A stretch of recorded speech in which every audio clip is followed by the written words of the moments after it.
몇 번 말씀드린 대로 저는 부산에서 태어나긴 했지만 5살 때 대전으로 이사 가서 대부분의 성장기를 그곳에서 보냈습니다.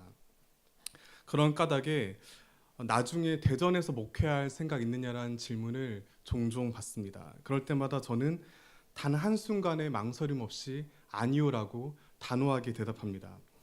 대전이라는 도시나 거기에 사는 사람들이 싫어서가 아니라 그곳을 배경으로 보낸 저의 지난 날이 결코 돌이켜보고 싶지 않은 온통 암울한 무채색으로 가득하기 때문입니다. 오히려 저는 불과 1년 반 넘게 지낸 이곳 대구에서 훨씬 더 많은 애정과 추억을 쌓았습니다. 이곳에서 사랑하는 성도님들과 함께 보내는 지금이 너무나 행복합니다. 정말입니다. 여러분은 어떠십니까? 우리는 얼마 전 새해를 맞아 함께 모여 송구영신 예배를 드렸습니다.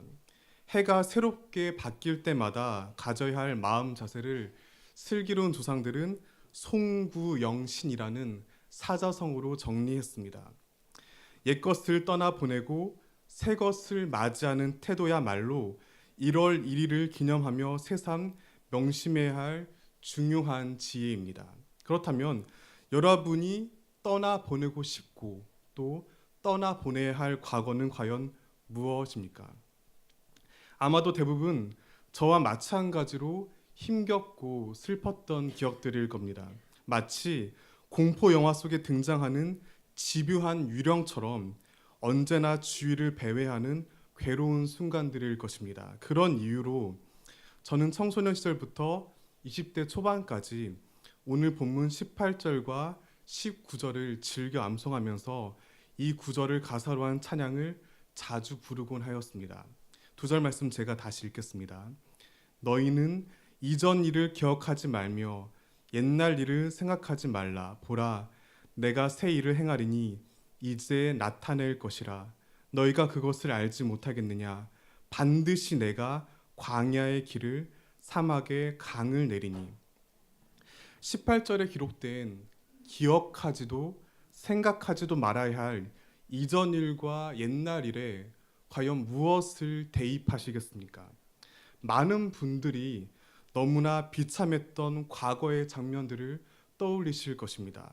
저 역시 마찬가지여서 이 말씀은 언제나 제 가슴을 벅차게 만들었습니다. 그 시절 초라했던 저에게 주님께서 언젠가 행하실 앞으로의 화려한 새 일이 몹시도 기대되었습니다. 그런데 여러분 혹시 아십니까? 우리는 때때로 진리가 아닌 거짓의 은혜 받는다는 사실 말입니다. 살아계신 하나님의 말씀을 본래의 의도와 맥락을 무시하고 읽을 때 성경을 자신의 소원을 이루기 위한 수단으로 이용하는 실수를 종종 범하곤 합니다.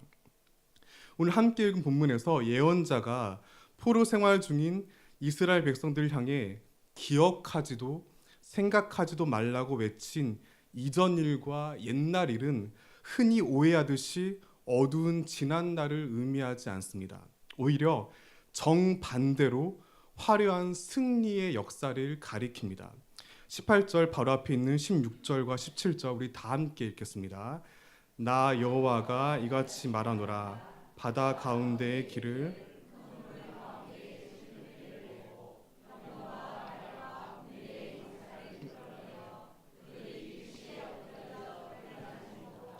소멸하기를. 이 두 구절이 묘사하는 찬란했던 과거가 혹시 무엇인지 아시겠습니까? 다름 아닌 출애굽 사건의 절정인 홍해 바다가 갈라진 이적입니다. 앞에는 바닷물이 가로막고 있고 뒤에는 이집트의 최정예 부대가 쫓아오는 긴박한 상황이 펼쳐졌습니다. 그때 바다 가운데 길을 내신 하나님의 일방적인 은혜로 말미암아 이스라엘 백성은 살아났지만 파라오의 군대는 전멸하였습니다. 이 극적인 장면은 구원자이신 하나님의 모습을 가장 역동적으로 보여줍니다. 그러므로 출애굽은 이스라엘 신앙 공동체의 정체성을 규정하는 구약 성경 전체에서 가장 중요한 사건입니다. 또한 동시에 이런 홍해 바다 위에서 주님께서 구원자이심은 물론이고 창조주이심이 분명히 드러나고 있음을 주목해야 합니다. 이것을 위해 반드시 참고해야 할 말씀이 바로 우리가 잘 아는 창세기 1장 1, 2절입니다. 제가 읽어드리겠습니다. 태초에 하나님이 천지를 창조하시니라. 땅이 혼돈하고 공허하며 흑암이 깊음 위에 있고 하나님의 영은 수면 위에 운행하시니라. 이 말씀은 하나님께서 행하신 천지 창조에 대한 분명한 선언과 더불어 그 창조 사건 이전의 상황을 함축적이고 상징적으로 묘사하였습니다. 그것은 바로 혼돈으로 가득한 세상 속의 수면, 즉 물 위에 하나님의 영이 움직이셨다는 사실입니다. 이 모습은 구약 성경의 배경이 되는 고대 서아시아의 세계관을 염두에 두고 볼 때 결코 단순한 상황이 아닙니다. 창세기 1장에서 묘사되는 물은 동네 개울이나 옹달샘 정도가 아니라 거대한 바다를 가리킵니다. 그 자체로 절망과 죽음을 상징합니다. 즉 땅의 혼돈과 공허와 흑암을 더욱 심화시키는 장소가 바로 이 거대한 물, 곧 바다입니다. 그런데 바로 그 수면 위를 하나님의 영, 즉 성령님께서 움직이고 계십니다. 여기서 중요한 점은 우리말 영으로 번역된 히브리어 루아흐는 바람이란 의미를 함께 가지고 있다는 사실입니다. 상상해 보시길 바랍니다. 깊고 어두운 바다가 드넓게 펼쳐 있습니다. 그런데 그 한쪽에서부터 서서히 그리고 강렬히 바람이 불어오기 시작합니다. 그 바람의 실체는 곧 성령님이시며 흑암의 바다가 가진 힘은 그로 말미암아 차츰 균열과 위기에 빠져들었습니다. 이것이 바로 창세기 1장 2절에서 묘사하는 천지 창조 직전의 상황입니다. 놀랍게도 이 장면은 홍해 바다가 갈라진 이적과 매우 흡사합니다. 그렇다면 바벨론에서 힘겹게 포로살이하던 이스라엘 백성들이 조상들로부터 전해진 천지 창조와 출애굽 이야기를 들었을 때 어떤 깨달음에 이르렀을까요? 이 두 사건의 연속성을 통해 주님께서 당신의 자녀들을 향해 진정 드러내 보이시려는 깊은 뜻은 과연 무엇일까요? 그것은 바로 우리를 창조하신 하나님께서는 곧 우리를 살리신 분이시고 또한 우리를 구원하신 하나님께서는 우리를 지으신 분이시다라는 가슴 떨리는 신앙 고백입니다. 주님의 창조와 구원 사이의 긴밀하고 역동적인 상관관계입니다. 따라서 본문 15절에서 스스로를 가리켜 창조주라고 일컬으신 하나님께서 홍해에서의 구원 사건을 언급하신 것은 결코 우연이 아닙니다. 주님의 창조와 구원이 분명 한 뿌리로부터 이어져 왔기 때문입니다. 이것을 올바로 이해할 때 비로소 왜 하나님께서는 아프고 우울한 기억이 아닌 감격적인 출애굽 사건을 잊으라고 하셨는지, 그리고 그 말씀이 왜 절망의 선언이 아니라 또 다른 희망의 약속인지를 온전히 깨달을 수 있습니다. 우리 18절과 19절 다시 한번 다 함께 읽겠습니다. 너희는 이전 일을 기억하지 말며 옛날 일을 보라, 내가 새 일을 행하리니 이제 나타낼 것이라. 너희가 그것을 알지 못하겠느냐? 반드시 내가 광야의 길을 강을 내리니. 앞서 자세히 살펴본 바와 같이 18절에서 말씀하시는 이전 일과 옛날 일은 어두운 과거가 아닙니다. 출애굽이라는 이스라엘 최고의 영광스러운 역사를 구체적으로 이르는 말입니다. 또한 그것은 지금 민족적 고난을 겪고 있는 그들로서는 다시금 하루속히 일어나기를 무엇보다 간절히 소망하는, 따라서 결코 잊고 싶지 않은 황홀한 신앙 경험입니다. 하지만 주님께서는 냉정하게도 그 모든 일들을 더 이상 기억하지도 생각하지도 말라고 이르십니다. 그렇다면 이러한 말씀은 이제부터는 출애굽과 정반대되는 절망과 고통의 선언일까요? 결코 그렇지 않습니다. 하나님께서 과거에 주셨던 놀라운 은혜들을 잊으라고 말씀하신 까닭은 그것들을 넘어서는 전적으로 새로운 구원을 약속하시기 위함입니다. 왜냐하면 하나님께서는 지난날 홍해 바다 위에서 보여주신 것처럼 우리의 창조주이시며 구원자이시기 때문입니다. 주님께서 행하시는 구원은 곧 모든 혼돈과 공포를 제압하는 창조와 함께합니다. 그렇기에 하나님의 구원은 결코 사람들에게 익숙해질 수 없습니다. 과거에 있었던 은혜로운 경험과 일치하지 않습니다. 완전한 새로움으로 사람들을 향해, 이 땅을 향해 달려옵니다.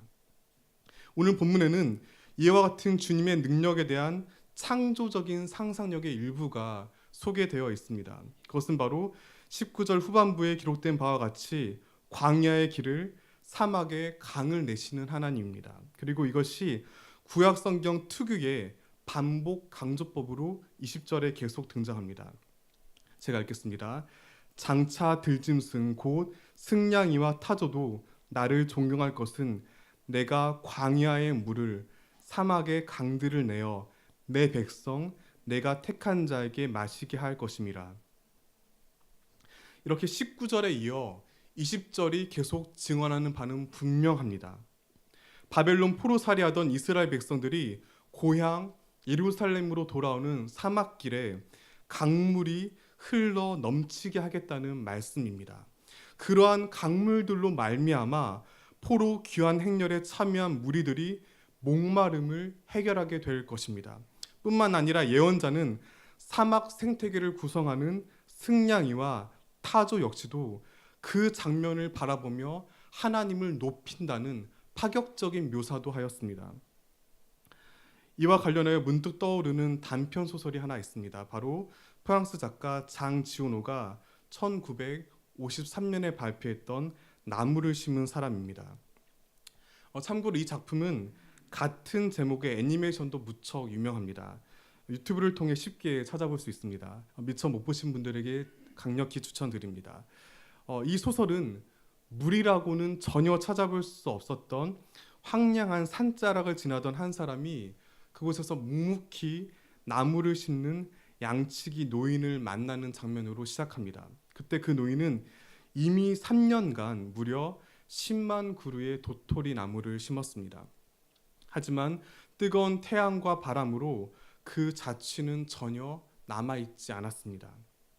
그런 그의 수고는 어쩌면 너무나 어리석고 미련해 보였습니다. 그 후 한참 시간이 지나 여행자가 다시 그 산을 찾아갔을 때 놀라운 광경을 목격했습니다. 묵묵히 생명의 씨앗을 심은 손길이 마침내 결실을 맺어 오랫동안 메말랐던 그 땅이 아름답고 울창한 숲을 이루었습니다. 지금 보시는 그림처럼 그렇게 이루었습니다. 바로 그곳에서 많은 사람들이 전쟁의 아픔을 잊고 즐겁게 어울리며 휴식을 누리고 있었습니다. 비록 소설 속의 상황이지만 한번 가정해 보겠습니다. 그 꽃과 나무 사이를 뛰노는 아이들에게 그곳이 불과 몇십 년 전만 하더라도 온통 모래바람뿐인 황무지였다는 사실을 알려준다면 그 아이들이 쉽게 믿을 수 있겠습니까? 분명 그렇지 않을 것입니다.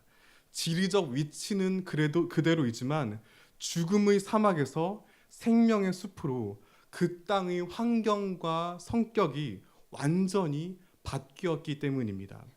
본문 19절과 20절의 상황 역시 마찬가지입니다.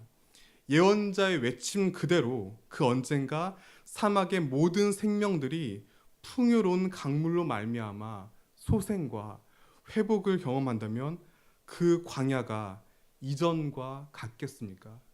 여전히 사람들 눈에 황무지로 보이겠습니까? 전혀 그렇지 않습니다. 그때부터 그 사막은 더 이상 사막이 아닙니다. 광야는 더 이상 광야로 존재하지 않습니다. 그 이전과 전혀 다른 회복의 땅으로 완전히 변화되었기 때문입니다. 이렇듯 하나님께서 당신의 백성들에게 행하시는 새로운 구원은 단지 그들이 겪는 고통의 일부를 고치는 정도가 아닙니다. 사람들의 경험과 상상력을 완전히 초월하는 전적으로 새로운 창조입니다. 사랑하는 삼덕교회 성도 여러분, 지난날을 돌이켜볼 때 늘 행복한 추억들로만 가득한 사람은 아무도 없습니다. 반대로 고통스러운 기억들만 가진 사람들 역시 존재하지 않습니다. 무릇 스스로를 포장하지 않고 꾸준히 객관화한 사람이라면 누구든 자신의 옛 기억들 안에 밝음과 어둠이 어지럽게 뒤섞여 있음을 깨닫게 됩니다. 그런 여러분에게 오늘 말씀에 의지하여 권면합니다. 더 이상 지난 날들에 얽매이지 마시길 바랍니다. 더욱이 옛 신앙 경험들로 오늘 우리 가운데 새롭게 이루실 주님의 구원을 제한하지 마시길 바랍니다. 하나님께서는 불가능해 보였던 이집트에서의 탈출과 바벨론 포로 생활의 해방을 이루어 주셨습니다.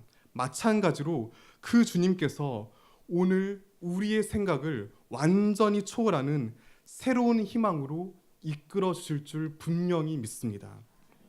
따라서 여러분이 가지고 계신 과거의 은혜로운 추억들까지도 과감히 떨쳐버리시길 바랍니다. 광대하신 하나님의 구원은 결코 그 모든 옛일들에 얽매이지 않습니다. 도리어 검은 바다 위를 가르신 주님의 창조가 여전히 살아 숨쉬어 모든 삶의 여정을 날마다 새롭게 이루어 가십니다. 그렇게 하나님의 구원과 창조를 더욱 신뢰하시길 바랍니다. 우리 앞에 주님께서 열어가시는 새로운 길과 강물로 말미암아 참 생명의 질서가 회복되는 이적을 함께 바라보며 거기에 기꺼이 참여하시길 바랍니다. 또한 우리는 오늘 본문 말씀을 읽으며 예수님을 통해 드러난 하나님의 새로운 은혜를 깨달아야 합니다.